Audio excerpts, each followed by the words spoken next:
Greetings, everyone. Julie Bogart here from Brave Writer. Thank you for joining me today. I'm looking forward to talking to you about our brand new programs, the new design, how to teach writing and literature to your kids. So I want to begin simply by saying this week has really been a big one in terms of all of our emotions and all that we're learning. And I have some comments I would like to make at the end of this webinar about how Brave Writer goes about picking our books and the change that we had to make for the DART. What I'm going to do is start by showing you the program, since that's what everybody knew to come and hear about, and I want to respect your time. If you are interested in my comments about the book lists, and particularly about a change we've made in the DART, then I would welcome you to stay to the end, and I promise that we will give it all the time it deserves. So thank you for joining me live, and let's get started. First of all, what I want to share with you is this. Brave Writer has designed its program to span ranges of ages. So for those of you who are shopping and you come into our store and you say to yourself, where's first grade? Where's fifth grade? That's not really how we organize the program. The way we organize it is by developmental stage of growth. Because here's what we've discovered, all of us who homeschool.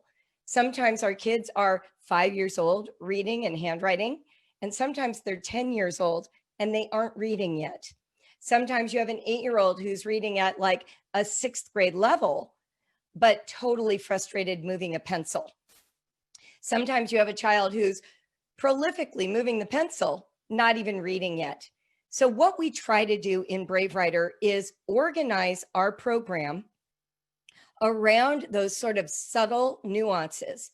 So as you listen to me today, imagine who your child is, not necessarily the age range we give you. Now, the age ranges we give you are good guidance. You know, we'll say 8 to 10. We don't say 8 years old only.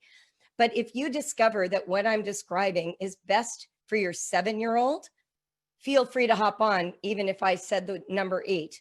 Likewise, you might have an 11-year-old who would do better with the 8 to 10 product because of where they are in their development around the mechanics of writing. So as you listen, pause and ask yourself that question and think about what I am sharing with you related to your specific children, not the generic child in those age ranges. Make sense? The second thing that we do differently in Brave Writer than in a lot of programs, we are not organized around writing as a group function. In other words, when you hear someone say, I have a daughter, she's 9 years old, and she's a terrible writer, I know when I hear that language, I don't actually know what the parent means. Occasionally, the parent means the 9-year-old is a terrible speller. Another parent saying those same words might mean my 9-year-old is bad at handwriting, because we use the word writer for either of those. Another parent still might mean, well, my 9-year-old can handwrite and she can also spell, but she's really resistant to getting her thoughts, her own thoughts down on paper. Terrible writer. And yet another parent might think, my 9-year-old is a terrible writer, and what she means is she doesn't know how to write an essay, isn't using formats. Can you see how each of those interpretations might actually apply to the word writer? So in Brave Writer, one of the contributions I've tried to make to the conversation around education and writing is that we need to separate the different skill sets that are called for in writing. So one of the first skill sets is actually your thoughts. Most children can articulate themselves fluently in their native tongue by age 5. They're able to speak with clarity, a wide variety, and without making many grammatical errors. They might make an occasional cute one, you know, they say sheeps instead of sheep, but by and large, a 5-year-old native speaker of English is going to have a better sense of how the language functions than a second language speaker who's 30 and just studying it for the first time. The fluency of a 5-year-old articulates and communicates the unique ideas and thought life of that child. Those thoughts can be transcribed by anyone And that is their original writing. So the cornerstone of writing is not the physical act of moving a pencil. It is the original act of thinking. And we have a product that is devoted to that, the writing process. That's called the Writer's Jungle. We have an online class that deals with that exact idea. Okay, so original thought, that is taking the ideas and externalizing them and getting them written down. We have a program for our youngest kids called Jot It Down, for kids who don't even move the pencil yet. They can still author writing projects because they are using their minds. Make sense? So that's one aspect of being a writer. Another aspect of being a writer is transcription. Transcription is the ability to be a secretary for your own thought life. It's the ability to write down or type the thoughts you're having. Transcription is what a secretary does when she's listening to a dictation of a lawyer, of a business executive, and she or he is typing it. That's transcribing. A court reporter, right? All of those roles are people who are actively taking notes, taking down automatic, full word for word dictation of somebody's externalized communication. When we do that for ourselves, we are now in the second part of what writing is. And I call that the mechanics of writing, transcription. Those skills are handwriting, spelling, punctuation, and grammar.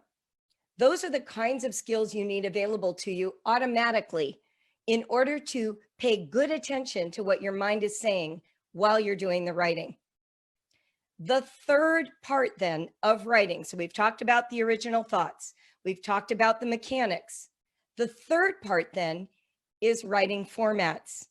It's bringing original thought and the mechanics of writing together into a writing form, whether or not you have even intended one. It could be a free write, so there's nothing specifically formish about it, but it could be as sophisticated as a master's level thesis. It could be a limerick, a tongue twister, a tweet.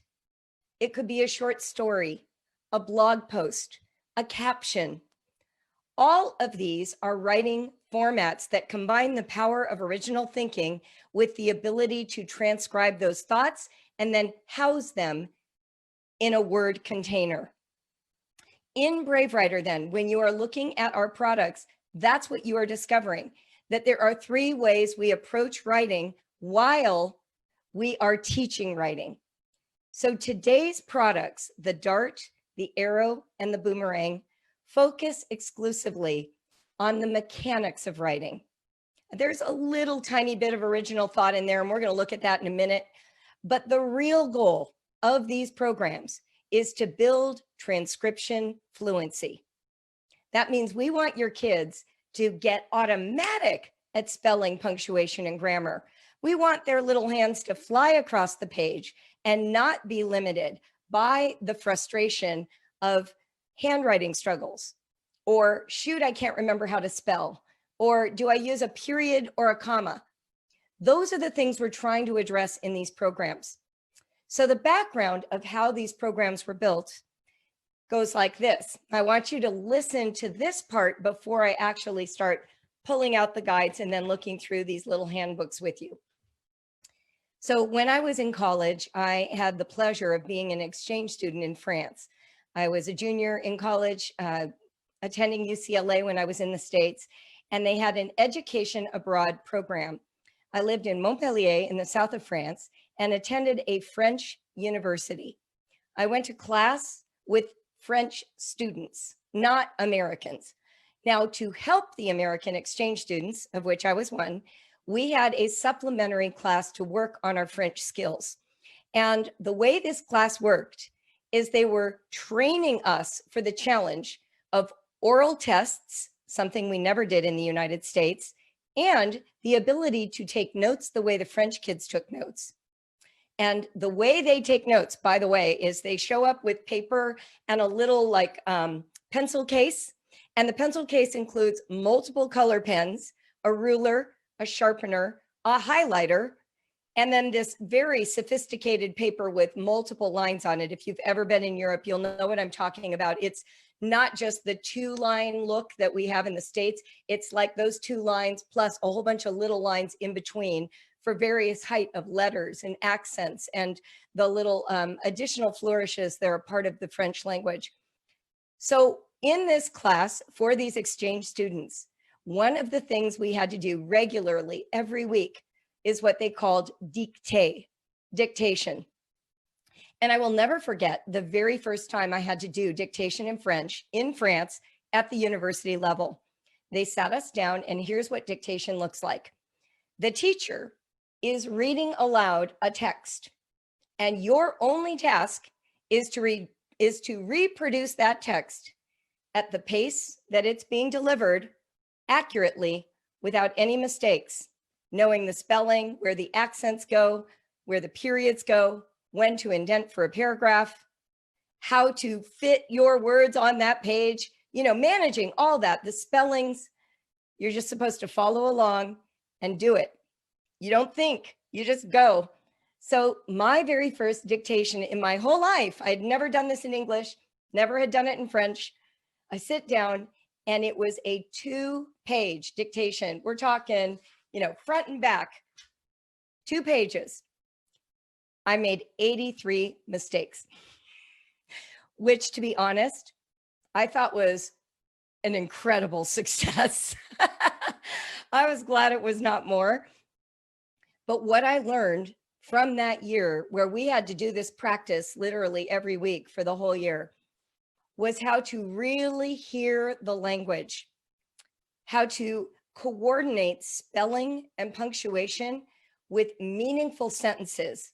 We weren't just learning it in isolation with a workbook that said, okay, here's the rule, now fill in all the periods. And then you go through and you're like, okay, I know they're expecting periods, I'm just going to fill them in. No, this was contextualized. I was hearing sophisticated language used in correct sentences, and it was up to me to call forth those transcription skills. Now, this was years before I was married, had children, or started homeschooling. And when I finally did join the homeschool space, one of the early practices that I encountered through an educator named Ruth Beachick was copywork and dictation. The copywork and dictation practice she advocated was similar to what Charlotte Mason, the British educator, advocated. And of course, immediately, I was reminded of my experience in college, that this was actually a widespread practice over on the continent in Europe. It was something unfamiliar to Americans. And interestingly, years down the road, right around the time I was first starting Brave Writer, I had French neighbors just 2 houses up from where I'm sitting right now.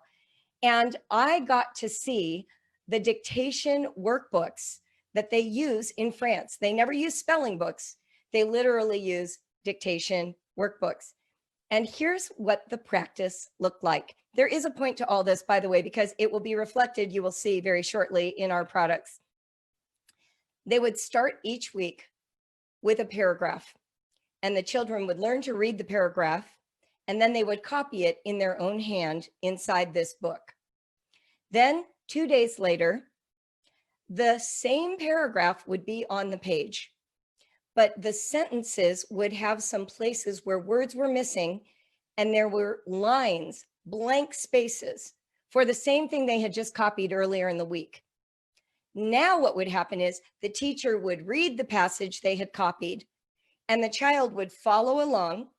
And when they heard a word that was not on the page where that little blank line was, they would fill it in. So they were listening like I did for dictation, but they were not responsible for all the words, only selected words, only selected punctuation marks. So it was a midway step between what I had just encountered in the homeschool space and what I was discovering was the practice for children in France. And then later in the week still, so maybe like Monday, Wednesday, Friday, on Friday then, this passage that they had been preparing during the week, they would use that as an opportunity to do dictation. So they've copied it, they've listened to it being read aloud and filled in a few specific blanks. And then on the last day, they would write the whole passage, listening to the full dictation. That practice, by the way, blew my mind. It was the missing mid-step for me with my own kids. I was noticing that sometimes when I went from copy work to dictation, there was this huge gap in their ability to perform. And when I discovered what we call in Brave Writer, to honor the source, French style dictation, leaving these blanks, giving kids sort of a leg up on the practice, we started seeing real success in their progress. And so when I began writing Arrows and Boomerangs all the way back in 2003, I brought that practice into the space. I knew it was going to be a huge step up for those parents who were finding the distance between copy work and dictation too big of a leap. In addition to that practice, I discovered that my kids got tired of handwriting. And as a writing instructor in the business of Brave Writer, I heard that complaint a lot. It's legitimate, by the way. Children have a very difficult time using a pencil all day long. In fact, I'll just tell you this. I type so much now that when I had to write baby shower invitations by hand for my daughter-in-law's baby shower just back in December, I got tired after 5 invitations. My hand hurt. And I had this moment of massive empathy, like, oh my gosh. You know, in the old days, I wrote by hand in my journals and on everything. And I had developed a certain muscle tone for handwriting, but I've lost it. I spend so much time digitally. I had lost my handwriting skill and tone. I got worn out. My hand felt like it was cramping. We are asking our young writers who are just new to this to develop those muscles. So one of the ways that we do it is we do copy work, we do French style dictation, we do dictation intermittently for different skills. But what would it be like to learn how to edit as opposed to generate? Because we want to learn to generate the proper spelling without looking. We want to have a feel for punctuation, which is its own language of curves, lines, and dots, right? We act like kids should know what those mean. They mean nothing. They're squiggles on a page, right? Until we inflate them with meaning, until they develop punctuation fluency, until they are reading it like a language. But what do we do to help them over that hump when their poor hands are tired and when they need to learn how to edit their own writing to start to see what they're leaving out? So I added a 4th idea. And the 4th way we can engage with mechanics, with transcription skills, is what I call reverse dictation. Now, I don't know if that's the best title or not. It's stuck around all this time. You might call it something else. But the reason I called it reverse dictation with my children is I was trying to signal that they were no longer responsible for the transcription. All they were going to do is correct my flub ups. So here's what reverse dictation is as a practice. I take the very same paragraph or sentence, whatever level they are at in this copy work and dictation practice, and I would type it up triple spaced on a sheet of paper. I would omit punctuation marks. I would omit indentation, and I would deliberately misspell a few key terms, not every word, words I was targeting like because, or maybe homonyms like here and here, to see if they can figure out which one goes where. I remember I did one where we did only homonyms that were misspelled. So I did which, and which. I did here and here. I did there, and there. And I let my kids try and figure out which one went where inside of the reverse dictation. So what they learn to do then is go through and edit, add the punctuation, underline squiggles under the misspelled words, rewriting them at the bottom to show me if they could remember, because there are 2 spelling skills, right? There's the ability to know something is misspelled, which is a fabulous spelling skill. But then there's a second skill. Can you now spell it correctly? And I'll tell you what, right now with me, I still have a couple of those where I'm looking at the word, like for years, I misspelled the word camaraderie. And I could tell that I had misspelled it, but I could never remember how it was actually spelled. I finally mastered it. Do you see what I'm saying? So when we are teaching our kids then in Brave Writer, we use these 4 practices: copy work, French style dictation, dictation, and reverse dictation, the opportunity to edit the passage. And what we do with reverse dictation that is unique is my kids really liked this. You can test it with your own children and see if it's inviting for them. I would pay them a penny for each accurate correction.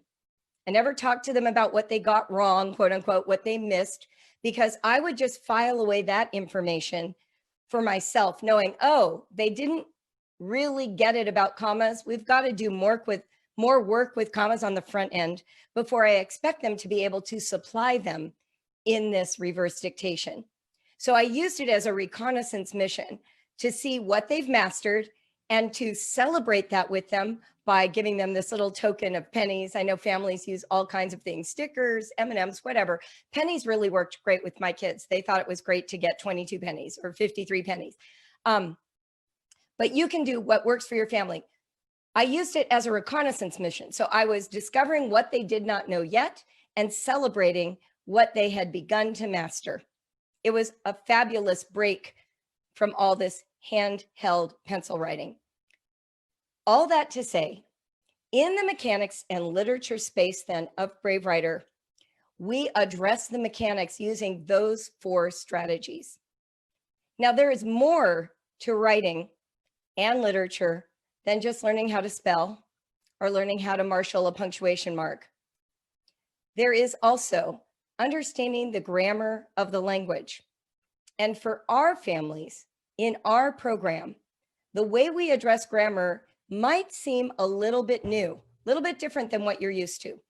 In traditional school environments, grammar is taught, and it is taught through a strategy, sort of a linear, sequential, deductive. So we say, okay, today we're going to learn about verbs, and then we find a bunch of sentences and we deconstruct where the verbs are, and then we talk about what verbs are.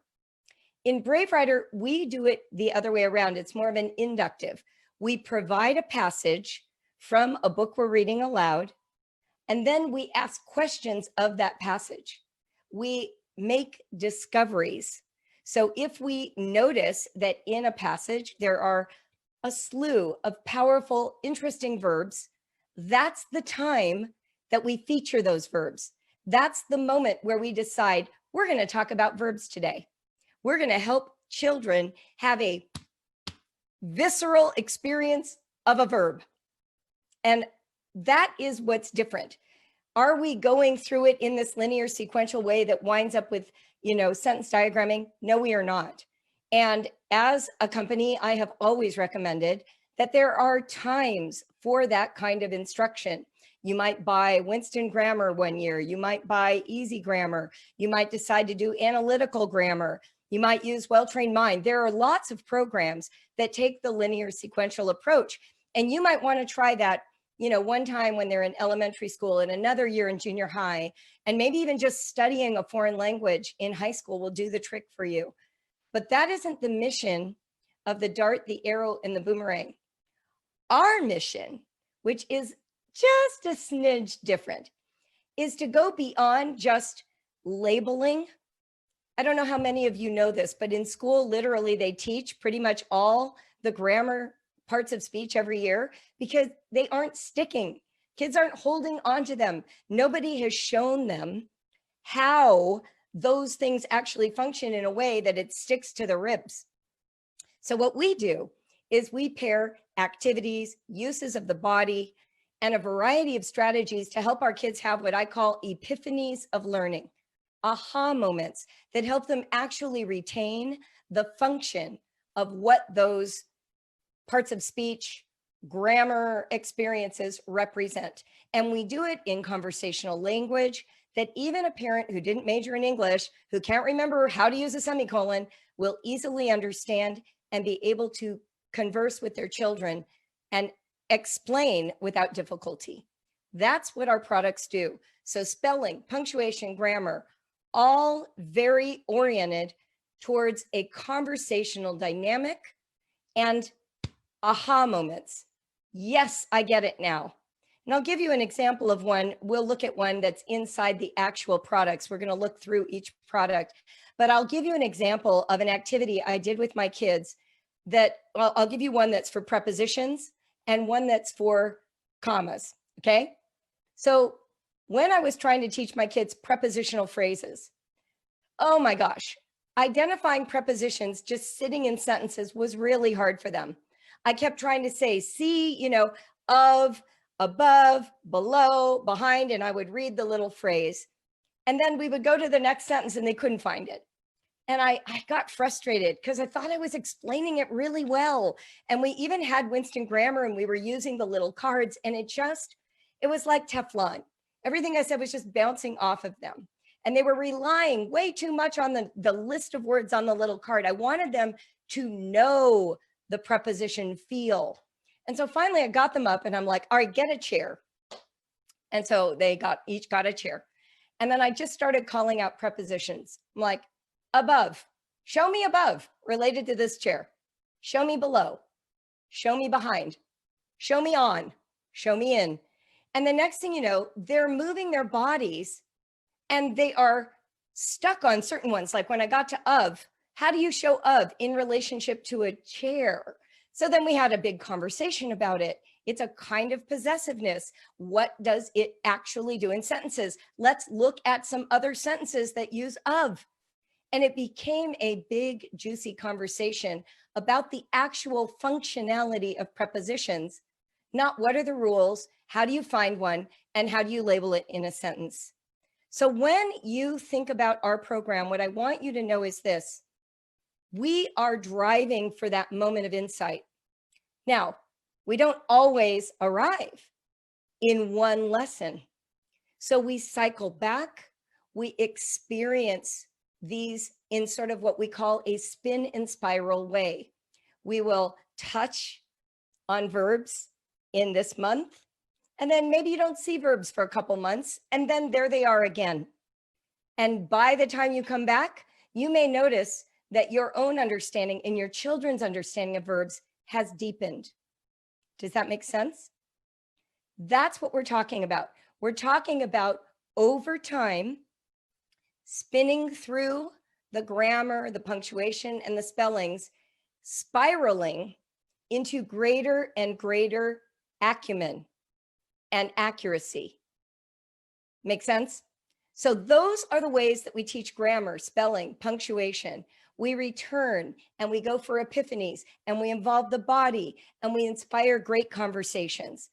And your children will take risks. They will get things wrong. They will get a lot of things right. They will come to you and actually make amazing statements like, that comma usage, Mom, I just noticed it.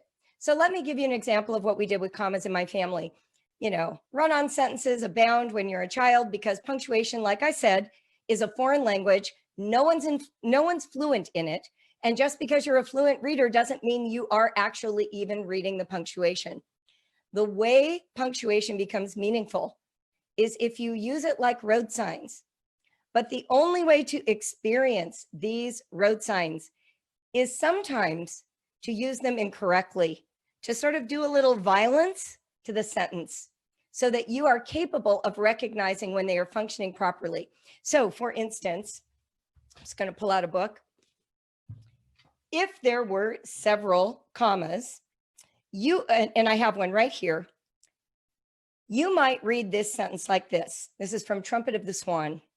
And if you had looked up, you would have seen high overhead, 2 great white birds. So there are 1, 2, 3 commas in that sentence. So you dictate it to your child and they leave them all out. And so you're thinking, but I paused. I thought they would have known. So what I recommend instead is putting a comma after every word in the sentence and now reading the sentence, obeying the commas like this. And if you had looked up, you would have seen high overhead, 2 great white birds. Now you can ask your children, did that work? Would it make sense to put commas there? No. Now let's take all the commas out and let's see what happens when we read it without commas. And then to be dramatic, this is what I would do. I would go like this. Okay. And if you had looked up, you would have seen high overhead 2 great white birds. And I rush through it and I show them that there's none of that pause, that sort of suspense that E.B. White is trying to convey by putting in these commas. Yes, they have some grammatical functionality, but they also have function in terms of literary skill and beauty of expression. And so what we are trying to do over and over inside these products is give your children and you an actual epiphany about why we use these, not just that we should and we must do it accurately, because then your kids have the greatest capacity to make editorial choices for themselves. You know how your kids sometimes say, well, I left out the commas because I was making a choice. And what they're really saying is, I forgot, but they know that they get to be the author. That's fine. But what we really want is for them to actually make that as a skilled choice and then to argue with you about it. And I had kids do all of those things, by the way, because as they got more and more fluent, they became more and more confident in their ability to choose. Johanna said to me one time, I don't really remember learning dialogue punctuation. It feels like I've just always known it. That's what happens with a consistent copywork, dictation, and conversation practice. It becomes learned the same way your kids can't quite remember learning how to speak. It's a part of this modeling and moving in and out of correction and experimentation. We're looking at process and growth over time, not trying to nail a certain set of standards and then grading whether or not we achieve them. So we've talked about now spelling, punctuation, spelling a little bit. I'll talk more about that actually. Punctuation, grammar, handwriting, copywork, and dictation. All of those are a big part of what you will find in the dart, the arrow, and the boomerang. In addition to that, however, we focus on the literary craft of writing. In other words, we're not just focused on the mechanics. We want to ask the question, why is this book such a pleasure to read? Why am I scared right now? Why am I excited to keep going? Why am I cracking up? Why do I love this character so much that when something bad happens to him or her, it's all I can do to fight the tears? Why is dialogue so rad in this section? Why did I immediately picture that spring day? What about that description really brought it home for me? When we're looking at writing, we can sometimes act a little bit clinical, like clinicians of language. Let's be accurate. Let's make sure we dot our I's, cross our T's, spell everything perfectly. And we forget that power in writing is what makes writing worth reading. Years ago, I was with a mom who came to me for help with writing with her kids, and she brought me a program that she was using. And I read the sample paragraph in that program that was teaching how to write paragraphs. And I asked her, hey, did you read this paragraph? She said, yeah. And I said, well, did you like it? She said, what do you mean? I said, the sample paragraph. Did you read it? And you think to yourself, gosh, I wish there was a second paragraph. She goes, no, I don't really remember it. And then I closed the book and I said, why would we use a program whose sample paragraph is so uninspiring, you can't remember it? We want writing with power. I'd rather have spelling errors and want to keep reading than a perfectly worded, topic sentence, 3 supporting, clincher, all perfectly punctuated that I don't care about. So what we do in Brave Writer is we care about accuracy. We're working on it constantly, but we are now also going to elevate. We are going to give your kids the tips and tricks of writing craft that make these books, the ones that you're reading with them that are so beloved. You're going to help pull the curtain back and show what makes the magic, What are those tricks? What are those skills that these master authors are using to compel readers to keep reading? That's the goal. And so we name things like, we talk about opening hooks. You know, the very first passage in a book that you read, you should always ask yourself, why do I want to keep reading? Do I want to keep reading? Because the opening is what is meant to draw you in, whether it's the first paragraph or the first chapter or the first two sentences. Every book has a different feel, but obviously the beginning of a book has to catch you or you're not going to keep reading. So it's worth it to explore that. And I remember with my kids one time, I was trying to explain the opening hook to them, and they were sort of like, yeah. And then I just said, go get 10 books. So they went into the room, they went and got 10 books. I said, all right, let's read the first sentence of all 10, and then let's vote on our favorites and figure out why we prefer one over another. And we ended up ranking them 10 down to 1. And we had a big conversation about why one was better than the other. That's something you can do. That's learning. There's no test. It's not about doing it right. It's about being more aware. Does that make sense? It's about giving your kids a vocabulary in what makes writing powerful so they can start pulling those, out from up their sleeve in their own writing. And you will notice it happening because this is all going in. It's going in naturally. It's not rules you're trying to impose. You're actually giving them the skills. It's like coaching.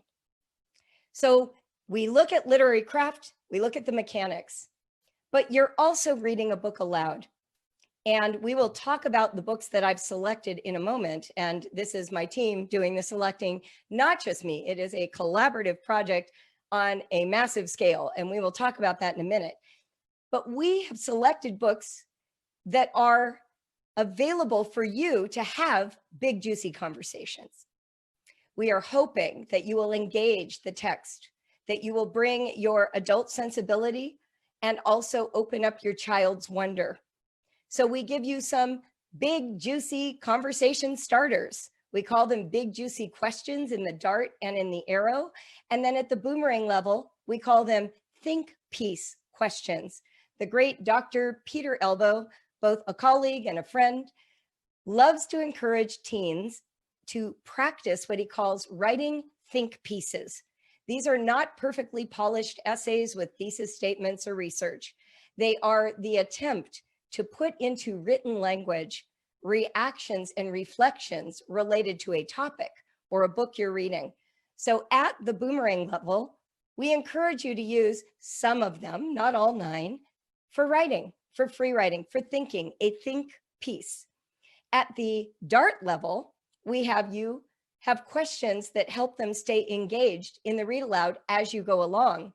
And at the arrow level, we are hoping to stimulate big, juicy conversations about some of the themes, some of the actual content of the book. So they scale up over time so that your children are growing a thoughtful imagination, a critical thinking imagination.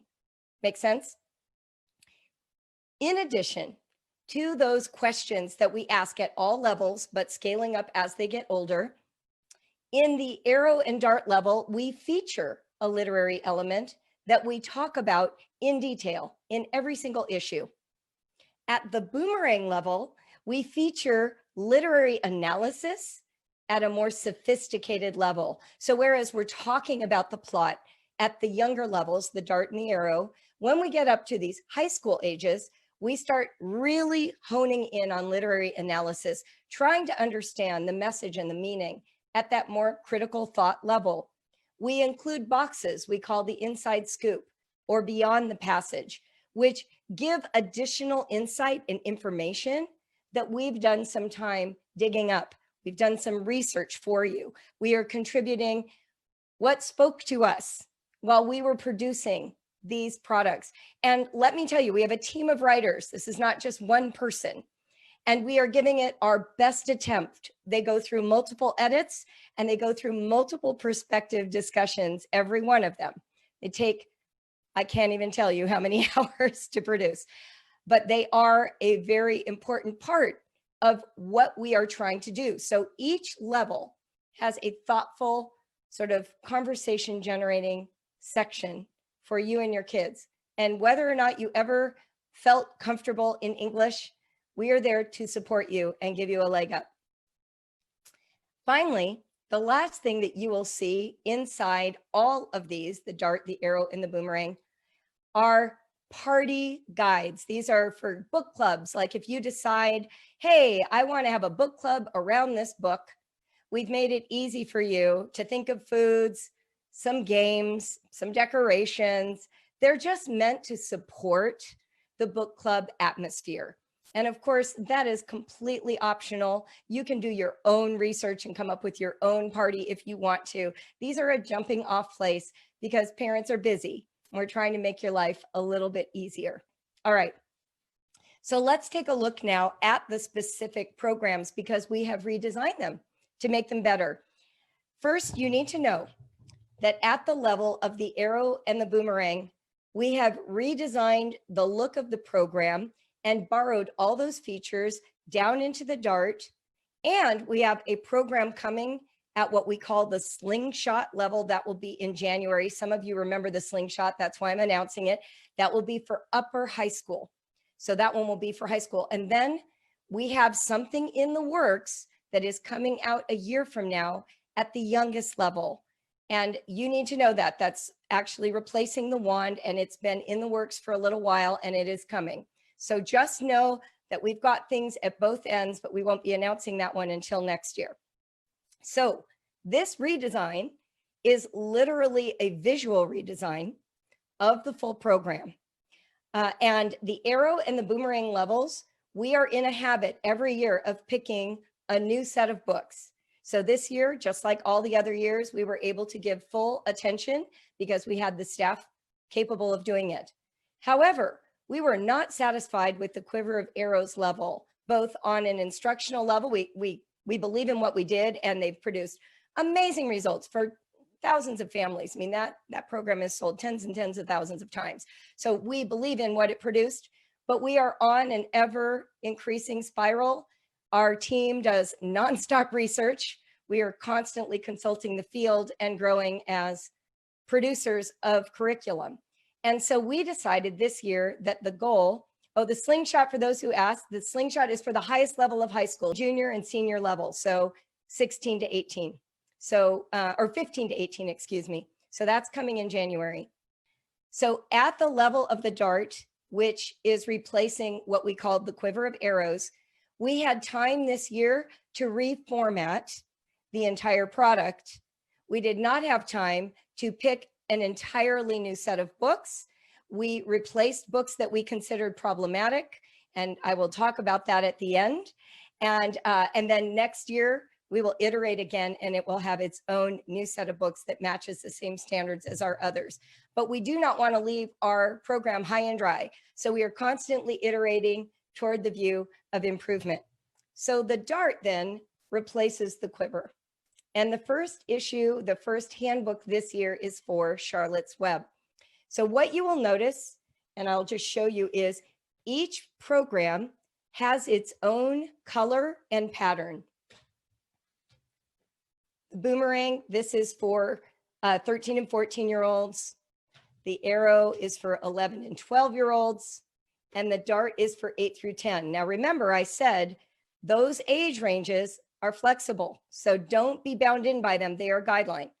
So each one has a color scheme and a pattern. And there's a reason for you to notice that. We are slowly reincorporating these colors and patterns to make it clearer for you when you're on our website what level you're working in. Okay, so this is the beginning.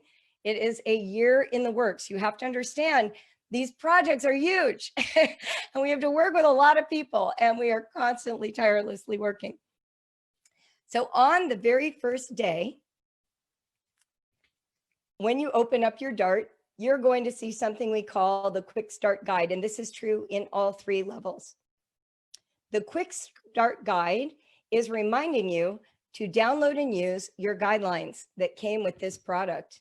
The guidelines are going to teach you how to do all 4 levels of copywork and dictation. They're going to give you some tips for how to handle big, juicy conversations, how to read the books, all of those things that help you implement This year is 2021. Next year is 21-22. Okay, so this year the Dart is getting an upgrade in look and a few books are being swapped out. In 21-22, a year from now, we will be announcing 10 brand new books for the Dart. Hope that's clear. So the first page then is your quick start guide.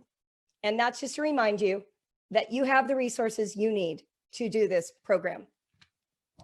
The next page then is something we call the Brave Writer Spin and Spiral. I'm sure many of you have heard of scope and sequence. Scope and sequence would be what we see in traditional schools. We say, here's what we're going to try to accomplish over the year, and here's the order that we're doing it in. But in Brave Writer, we're not so linear sequential, which for some people is a little bit untethering. You feel like, but I kind of need to know where I'm going. So what we decided to do is show you what we cover in each one of these handbooks right at the front. So you're able to flip through at a glance and say, oh, in this issue, we're looking at opening lines, dialogue punctuation, synonyms, periods, capital letters, onomatopoeia, all the ways to pause, powerful words, and alliteration. Got it. And amazingly, in the guidelines you download, we have a planner that is for your week at a glance. And then we have skills trackers. So you can go in and literally take what's going on here and plot that out in these tracking tools that we created for you. So you will be able to keep track, save some things for later, do them now and still you're learning, or check them off. Wow, he's really mastered this. She's really getting it. So this will help you to do that. This is in all three levels, the spin and spiral. And then we begin. In each of our little monthly handbooks, we pick one book per month. We select 4 passages to focus on for the month. Now listen, you may do more copy work and dictation than that. In my family, copy work was popular. We did it almost every day. My kids would pick their own passages. They would draw from, song lyrics that they loved, or poetry, or refrigerator magnets. So you don't have to be limited by what we've done. We're trying to give you a model once a week of what can be done with a passage for copy work so that you will start feeling more and more comfortable doing it yourself or asking a child to pick a passage. So just know that this is the ground floor. Do you need to do more than one passage a week? No. We have actually found out that if you do one passage a week and you follow our program, you are going to get such a rich, deep, robust education. It's actually enough. But I'm laying that out for you because we get a lot of questions about it. And I want you to know it's flexible. We're trying to model for you, not overburden you. So one passage a week. And here's what it looks like. Week 1. And here is an example of the passage. It's the place that you will refer to when you are doing the teaching. Now, in the back of the handbook, what you're going to see is we actually have the passage on a printable page so that you can go ahead and download and print that and let that be your tool for copy work. So if you need it, it's already there for you, for your kids. But when you're teaching, we know you need to refer to it. So we've got it on that first page. And then the next thing we do is we explain to you why we picked the passage. Back when I started the Arrow, I was working as one of the sort of group facilitators for a Charlotte Mason group that met up in Dayton, Ohio. And one of the things people always asked me was, how do you pick copy work? So I want to show you the magical way that I pick copy work passages in case any of you have any questions, because it's an important process. It's a little sophisticated, but if you've got a pencil, you can take notes right now or just get ready to take screenshots.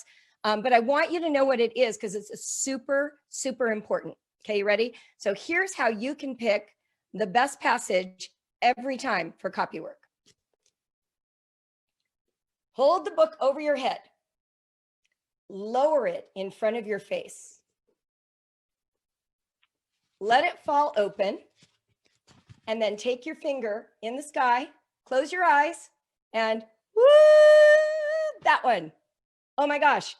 Oh my gosh. It is literally the perfect passage for copy work. I found it. That's the perfect passage. Okay, now let me just say to you, the reason it's the perfect passage, no matter what passage you use, is because it's in the English language. You can talk about any passage. You can find good things to talk about in an ad. You can find good things to talk about on the refrigerator magnet. That's why any passage works. And yet, I can still also tell you, once I start reading it, why this would be a good passage. And do you want to know what magical passage my finger found just now? And this was unrehearsed. It literally just happened. That night before Sam crawled into his bunk at camp, he got out his notebook and found a pencil. This is what he wrote, and it's his journal entry. I mean, how wouldn't that be a great passage for copy work and discussion and modeling and something your kids could do, right? So each time that we pick a passage, we are looking for a way to talk about it. So in our little why this passage, we're telling you the stuff we made up when we saw it. We're like, well, you know, the opening line of Charlotte's Web happens to be the most famous opening line in children's literature. Where's Papa going with that axe? What child doesn't want to know why Papa has an axe once you've read that? So we talk about it and we give you a little window of insight about why that would be a great passage. The next page is what we call the what to note page. And in this case, we talk about the identity pieces of the passage that are worth calling out, paying attention to. So when people would ask me, how do you pick a passage? I realized they wanted to know what I saw in the passage. It wasn't really how to pick one. They wanted to know what I saw in the passage. So we pick 4 passages for you, and then we say, well, here's why this passage seemed good to us. And then we say, and here's what we noted while we were reading it. So in this one, we noted the opening line. We noticed dialogue in quotation marks. We noticed end marks, like a period or an exclamation point. We noticed capital letters on all the proper nouns. We noticed apostrophes, which kind of look like a comma in the air. So we called those out. And once we do that, once we call them out and give you a little bit of what I would call teacher insider knowledge, so that you look smart with your kids, so that you grow the skills maybe you didn't have. Yes, you can either read it to your kids or you can read it the night before and internalize it and decide which things you want to call out. You can pull out a marker and highlight. Actually, let me use a highlighter because that's what I've got sitting here. You can use a highlighter and mark, give it to your child and say, who can find all the capital letters, and mark it up. And then you can say, I wonder why those are capitals. What do they have in common? I mean, we do way too much explaining. We should do so much more questioning, because if we tell the punchline of the joke, they're not interested. If we ask them questions that draw on their own skillful thinking, they're going to start making the connections without you, and they will own it. It will live inside of them. So once you have understood why we picked the passage and you've noticed some of its features, now we're going to help you. This is the part where we really get going. This is called how to teach the passage. And we have this at each level. I'm going to show you it at each level. That's the dart arrow. Excuse me, sorry. That is at the dart level. This is at the arrow level. And let me show you at the boomerang level how to teach this passage. Actually, at the boomerang level, we call it how to explore the passage. So what we are doing at each level is we are giving you language for describing and discussing this passage with your child. And we are giving you some details on how to do that effectively. At the dart level, remember I told you copy work, French style dictation, and reverse dictation. Those are practices a lot of you have never done. We explain them thoroughly in the guidelines.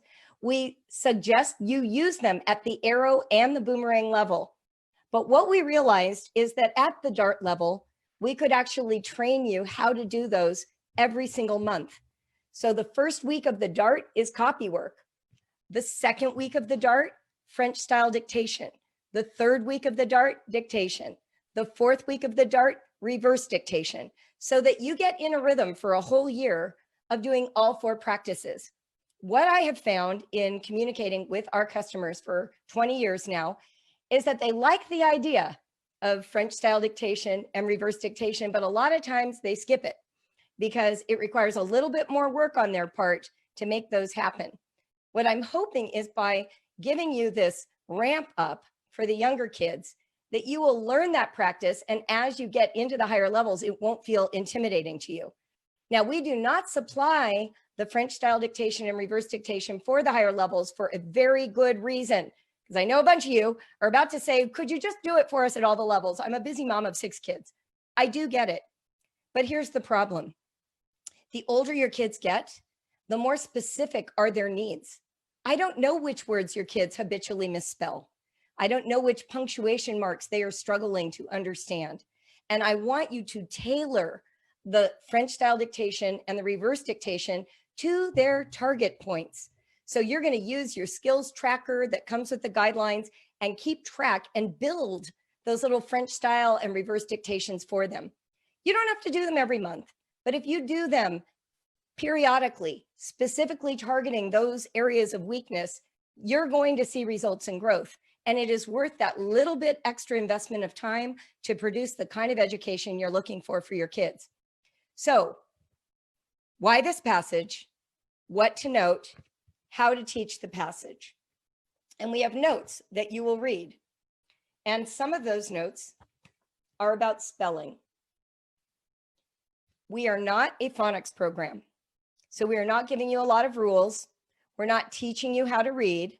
What we are doing is calling out anomalies, uniqueness, habitual homonym mistakes, and giving you a chance to see spelling in context of meaning. So just know that in case you're thinking, well, I thought I was getting a phonics program. Nope, that's not what we're doing. We are writing a program for non-specialists, you and me, right? Non-specialists, parents who want to have good conversations that help people grow. The wand is written for phonics and reading. And I'm going to talk a little bit about the wand at the end of this, so just stay tuned. And it was created for Brave Writer back before rootedinlanguage.com existed. It was written by Rita Sabasco. She is a reading specialist. She is the place to go if you really want good reading instruction. The wand has been our in the gap product before they ever existed, because we had so many parents needing it. And it does teach how to read. That is its goal. In addition, in the DART and the arrow levels, we like to spotlight punctuation and grammar 3 of the 4 weeks. So here you have an example of what we're calling punctuation, crack the code. And so in Charlotte's Web, we talk about curves, dots, lines, dot and curve, line and dot, curve, line and dot. We're talking about all these little marks that have all this big meaning that kids have to understand. And we give you practices to test with them, inductive questions to ask, so that we are actually making the punctuation have meaning. We also sometimes do that with grammar. You know, we'll call out verbs or pronouns or whatever. We almost always have an activity that goes with those spotlights, so that we're not just giving your kids theoretical information, but a practice to make it more real. And then we try again, week 2. And in this case, I think I mentioned at the top that when verbs seem really important to talk about, we're going to call out verbs, not just when there's a bunch of is's and was's necessarily. And in week 2, there are a whole bunch of verbs all related to how we see. So we use it as a chance to talk about verbs and synonyms. We are drawing from living literature to have the conversations in sort of an ongoing way that examine literature. So I'm going to skip ahead now because we've basically covered what the weeks look like in the DART. Here is the literary device that is featured for the month, alliteration. And once you do that feature, then we have a writing activity. These are not like original writing projects. They're usually do them in a morning, once a month, just to play with the literary device, to start to feel what it might be like to use it in your own writing. And then our big juicy questions. Now, at the DART level, we have sort of a sequence: before you read, a little way in, further in, near the climax, and ending. At the arrow level, I'm going to show you how they change. At the arrow level, a little bit older, they are much longer questions with a lot more literary analysis going on. And we recommend that you do half of them. We give you a whole bunch so you can select the ones that feel like they will call the most conversation out of your children. Everything in Brave Writer is less is more. So when we give you options, take them. If we say you don't need to do all of these, don't do all of them. One of the things I used to do with my kids is we would come up with a whole bunch of questions, and then I'd say, pick 3. And then they would just pick 3. And that gave them this huge sense of liberation to know that they got to pick the ones they could show off with, right? Not get caught up short with the things they didn't know.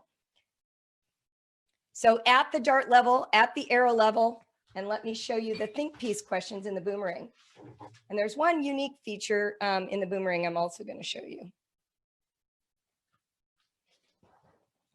So here's what the think piece questions look like in the Boomerang. Now, one of the things we do in the Boomerang that is special, as kids are getting older, we think it's really valuable for them to start picking passages to reflect on, not just responding to ones that we pick. Years ago, when my kids were young, I lived in California, and I was a part of an independent study program that made it possible to homeschool. This is what we did in the early days before charter schools and before the internet. And that supervising teacher that I worked with had this practice that I loved. And my son Noah, in 4th grade even, started it, and it was called Golden Lines. Basically, it was this: you go into the book you've just read and you find a passage to write in a journal, and then you write a little bit about why you picked that passage. And that little journal entry could be very short. It could be something like, I picked it because it was funny, or it could be more thoughtful and longer. I picked it because this is the point in the story where we learn that so-and-so is a bad guy after we trusted him for the whole book. So it's that opportunity for a little private thoughtfulness, and we call those golden lines. And in every single one of these, we have what we call book club party ideas. So the Boomerang level was for Emma, the very first book. So we've got just different categories: a heartfelt welcome to Hartfield, a sumptuous supper, and each aspect of the party is broken down for you with suggestions that are easy to implement. More suggestions than you need, so pick the ones obviously that work best for you. When you use an arrow or a dart or a boomerang for a whole month, you will have covered some spelling, handwriting, punctuation, grammar, literary devices, what most traditional educators call reading comprehension, what we call big juicy conversations. You will have examined literary devices. You will have played with those literary devices. In the Boomerang, for the literary analysis, you will have an inside scoop that helps you understand what you're reading, and then a beyond the passage, which helps you think about the implications of what you're reading that go beyond just the book. All of this richness each month. And we've discovered, because we've been doing this for 20 years, that when you implement these programs on a regular basis, your kids grow, and so do you. What we've also discovered is that if you are feeling a little bit at loose ends and it's challenging and you have questions, that providing you with support is the key way that we can help you keep going. So this year, for the first time, we are making that support free with the purchase. And that support is more than just a Facebook group for the Dart, Arrow, and Boomerang. This is actually our Homeschool Alliance home education space combined with Brave Writer coaching. So you can join this space when you pay $129 for one of these 3-year-long programs. And if you're in the category where you're not buying these programs, There will be a different offer on July 1st, but it will not be as inexpensive as this offer. This is the least expensive offer of the year. So for $129, if you choose one of these programs, you will earn a lifetime membership in the Brave Learner Home, which is our new cozy space that houses the Homeschool Alliance and our Brave Writer program support, coaching, friendliness, community. So that's how the programs work. So now I want to pivot and talk to you a little bit about the book lists and how we arrive at what literature we recommend for the year. And I just want to begin with this caveat.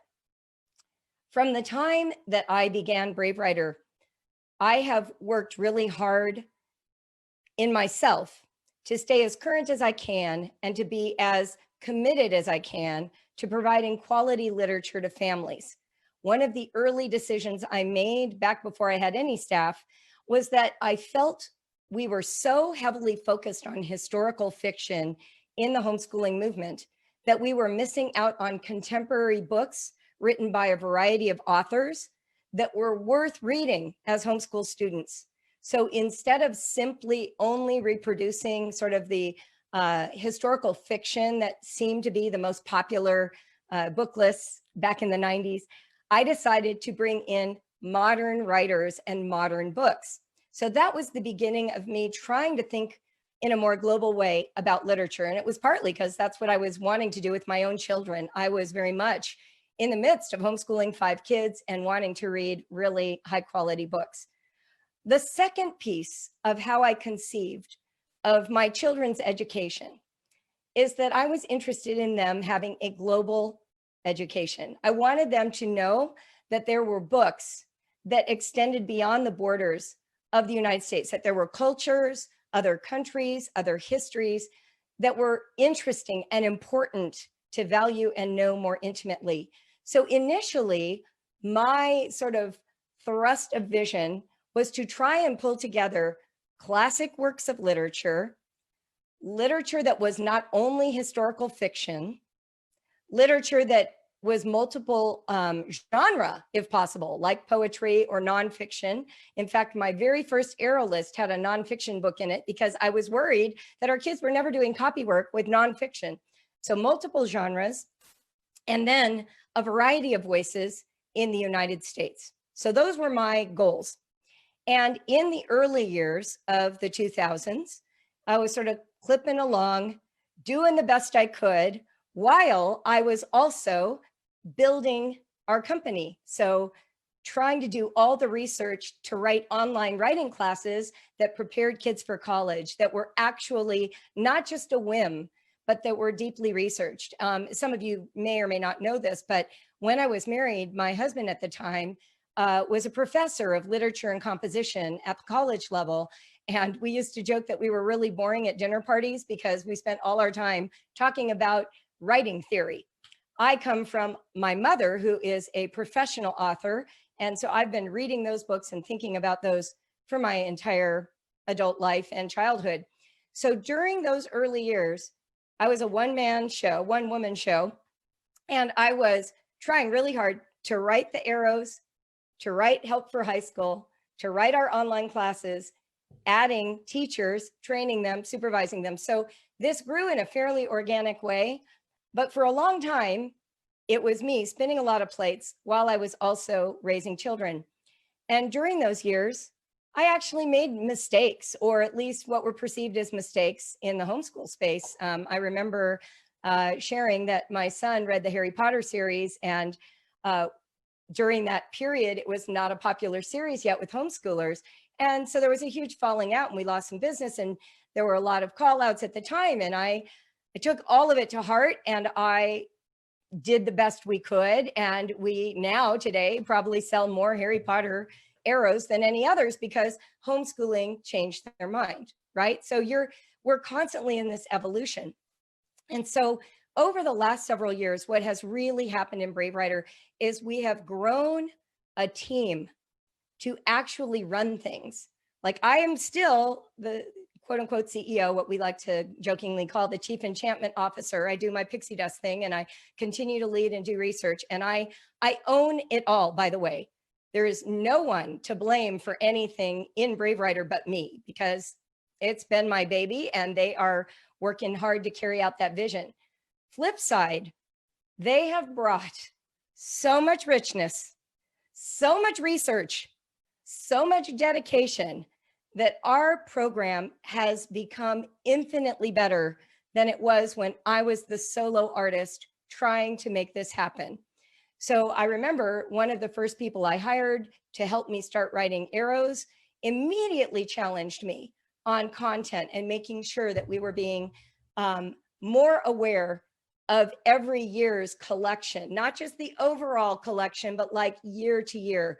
So we started really subscribing to brand new lists and places that we could learn more about a diversity of books. And then the real revolution occurred when I brought Dawn Smith on staff. She is our director of publishing, and I could not have picked anyone better for this job. She has had such a dedication to growing this department. She literally spends thousands of hours researching books. Someone asked her today, so like, when do you start picking the books for the coming year? Well, we've already started 21, 22 right now.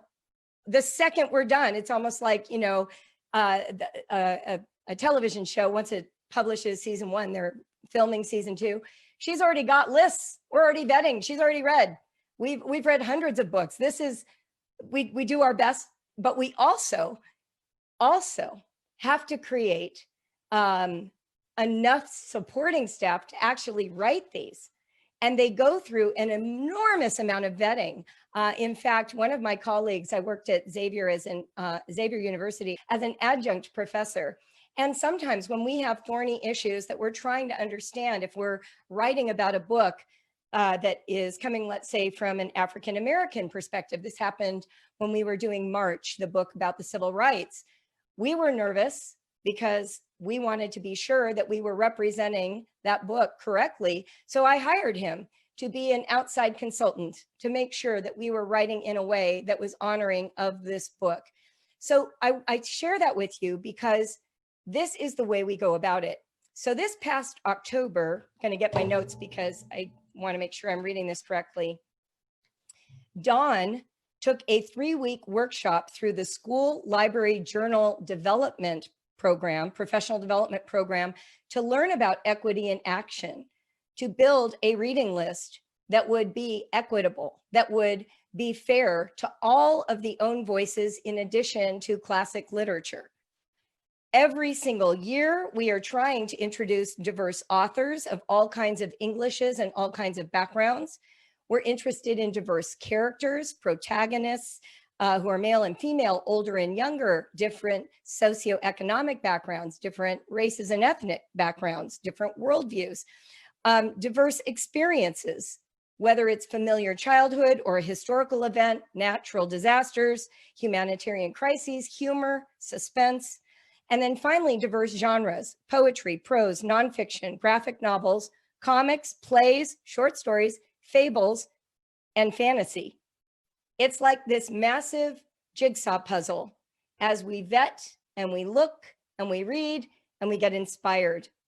And we know that even then, we will have families for whom some of our book choices are not right. And they write to me, believe me. And they ask me to warn people about contents in books, or they ask me, did I know this was in the book? I don't live in your house. I live in my house. And what we try to do is pick literature that we think is of high quality and that can serve these goals. However, we have been writing arrows since 2003 and boomerangs since like 2006, I think it was. And we are in a process of clarifying all of our goals and practices because of Dawn, because, well, we all want it. What I'm saying is Dawn now has this expertise that's been so helpful to us. So we are trying to notice what's missing from our overall collection. So when we look at the existing single issues, single handbooks of these arrows and boomerangs, we're looking at them and saying, what have we not represented? Who is missing? And we try to find those and write new issues in the coming years to fill those gaps. We are also noticing and vetting every single one of the existing books. And let me tell you, here's the part where we come up with the dart. This year, the dart is replacing the quiver of arrows, which had a whole set of books that are just considered classic works of fiction for children, like Wheel on the School, this delightful book about Amsterdam and storks sitting on top of houses. It was one of my favorites that I read aloud to my kids. That book is out of print. We discovered it minutes, within a week or two of our big reveal. And I went, oh, we can't do that. We can't make parents spend $100 for an out of print book. We've got to replace it. So that is one thing that came online for us. But we also noticed that we had a couple other books that were writing about other cultures, but they were by white authors from another era. And we know we can do better. We're trying to do better. We want to bring in those perspectives. But today, thank heavens, publishing is starting to publish own voices. That wasn't really as true 20 years ago, much harder to find. So we are replacing as we go. So here's what weirdly happened to us. Cricket in Times Square, I have not read in a long time. And it was on our list a year ago as something that was flagged, as something to look at, because some of our books do have problematic passages in them. Little House on the Prairie comes immediately to mind. I wrote an entire piece about how to talk about that book and Little Town on the Prairie, which both have hugely problematic racial implications. And so I used it as fodder for parents to be able to have conversations about these books that everyone keeps reading, so that at least they aren't being read in silence without any awareness of what those issues are. Deeply aware. But somehow, Cricket in Times Square, with all the work we're doing, slipped under the radar. And this week, a Brave Writer fan wrote to me with the most beautiful language. And this is what I want to share with you, because I'm telling you, it was the most educational experience on the receiving end. She wrote to me and said, Julie, I love your book lists. They're so diverse. I'm curious how the DART will address the racial slurs against Chinese in Cricket in Times Square. And I had that sudden, just sinking feeling to the bottom of my feet. Oh my gosh, we forgot about Cricket in Times Square. So I reached out to Dawn. We're both gutted. We open up a window and we start looking and talking and realizing that there's more vetting to go. So we pulled that title out. We replaced it with our own dear Melissa Wiley's book, because it happens to be that in September, she has a brand new book coming out. She teaches for us. She writes arrows. We thought it would be wonderful to celebrate her at every level that month. And then we can use this year to keep that vetting process going. And we've already pulled other titles, and we already have new lists, and we have people that we consult with. We're not just using our own wisdom. We've got people we can turn to who are in the book lit community. We have relationships. This isn't just us hoping to find a New York Times list of books. This is what we're doing. We will not do it perfectly. I am a white woman. I come to this work with earnestness. I will tell you, it was in grad school in 2005 that my own awareness of how deep these issues were began. So much so that apparently my daughter Katrin had told me years later that the amount of work we were doing in these issues as a family felt almost too much to handle. And then today, in the last few days, she came back and said it wasn't too much to handle, interestingly, as her perspective changed. But I'm on a learning curve, don't have it solved, but I have this incredible team. We're looking also at our hiring practices. We've, for the last several years, made it very critical and important to us to expand the diversity on our team. And we've made steps in that direction, but there is so much more to go. And there are unique limits in the homeschool space because it has been largely white for so long.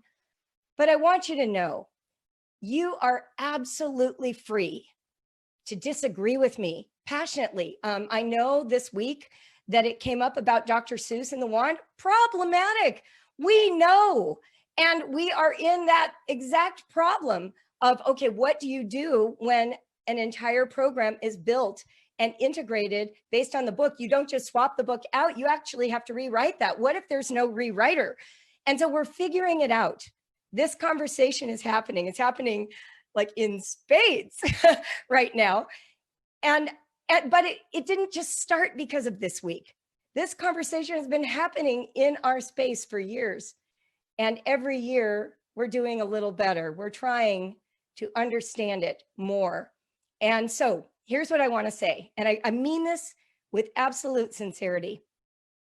You do not hurt my feelings when you're angry, when you shout out and say, I can't ever spend another dollar on Julie, whatever that feeling is.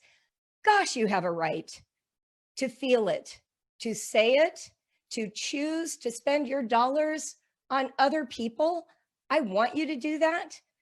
I am hopeful that you will see that there are valuable resources here for you to the degree that they can be. And if they are not aligned with who you are, what your homeschool is trying to achieve, the number one rule of homeschool is you get to decide. This isn't a school where you're required to use textbooks, where you have to use what you don't believe in. So I'm okay. I just want you to know that. And I know that we had a really challenging moment on our Brave Schoolers group last week. I am not the only moderator because we have 24-hour days and we take turns moderating. Our only rule in our spaces is that people not do personal attacks, but I know there's a lot of passion. And sometimes we do a cooling off period, not because we're trying to shut down the conversation. We're trying to give everyone a chance to pause, reflect, and breathe. You might think that is a stupid idea. I am so welcome for you to think that. These are free spaces. If they don't feel like they align with your beliefs, don't be in them.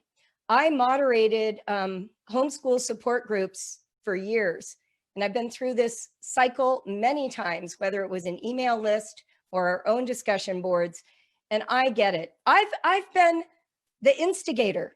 I've been the call out person. If you know my personality, that's a piece I've had to work on. I'm 58 and I've burned bridges. I've said regrettable things in discussion boards. I have space for all of that because I understand what it takes to grow. Being called out is great. I'm for it. So feel free to reach out to me. And what I wanted to say, so that woman, let me close the circle and then we'll get off. The woman who brought up the cricket in Times Square was really gracious. And I wrote back to her and I said, that was lovely. You were so gracious and you didn't need to be. And she wrote back and said this, and I offer this to all of you because it was such a gift to me. And I will be writing about it on Instagram on Monday. Our Facebook page is really just a promo for Brave Writers. So if you're wondering where all that was on Facebook, we just don't use Facebook that way, but Instagram is where you will get the Julie voice. So if you're interested in following me, Julie Brave Writer is where you can follow. Anyway, here's what she said. She said, Julie, I learned from a friend that calling out sometimes backfires, but it's better if we can call in. She said she was having a conversation with a friend a few years ago, and the friend was sort of noticing that she had made some kind of statement that could be taken as racist. And this friend said to her, I'd like to call you into a conversation about that statement. And then they talked. And she said, ever since that moment, she's thought to herself, calling into a conversation. She uses that as a rubric for her children. When they disappoint her, how can I call them into a conversation? Literally gave me chills. And I realized that the little zealot that lives inside of me, the little activist, gets the adrenaline rush on calling out. And I slip into it occasionally when I get worked up. But the healthier me, the me I want to be, is the one that invites, that calls in. It's what I work on every day. And I hope that that frame might be valuable to you as you spend time in these spaces and are working so hard to work in a very fraught, very activated moment. Legitimately so. Big shifts happen when everybody is activated. So in a way, super excited. I feel like some of the best things ever are going on right now. So final comments are this: the dart, the arrow, and the boomerang begin on August 1st. They are PDF file downloads. They will be supported in the Brave Learner home. If you purchase them by June 30th, you are in for life in that space as long as you homeschool to get all the coaching and support you need. And once you make that purchase, we will give you a chance to enter a little Facebook holding group that is going through the Brave Writer lifestyle right now, all the way until August 1st. That is moderated by none other than Dawn and Aaron, so you'll get to know them in there. I hang out there occasionally as well. And that's it. We would love you to join us on this adventure if it would be good. Those files start being disseminated on the 1st of August, and then the 1st of September, and then the 1st of October, just like that. Oh, and then the last thing I'll say is this: there are 2 more webinars in June in this series. The next one will be talking about the Brave Learner home specifically, and I will show you with some screenshots exactly what to expect, so you'll know what the space looks like and what we accomplish in there. And then the last one of the month will be a Q&A in case I didn't cover it all between now and then. Thank you for trusting us with being your curriculum provider. We welcome feedback and we appreciate your insight because we want to grow too.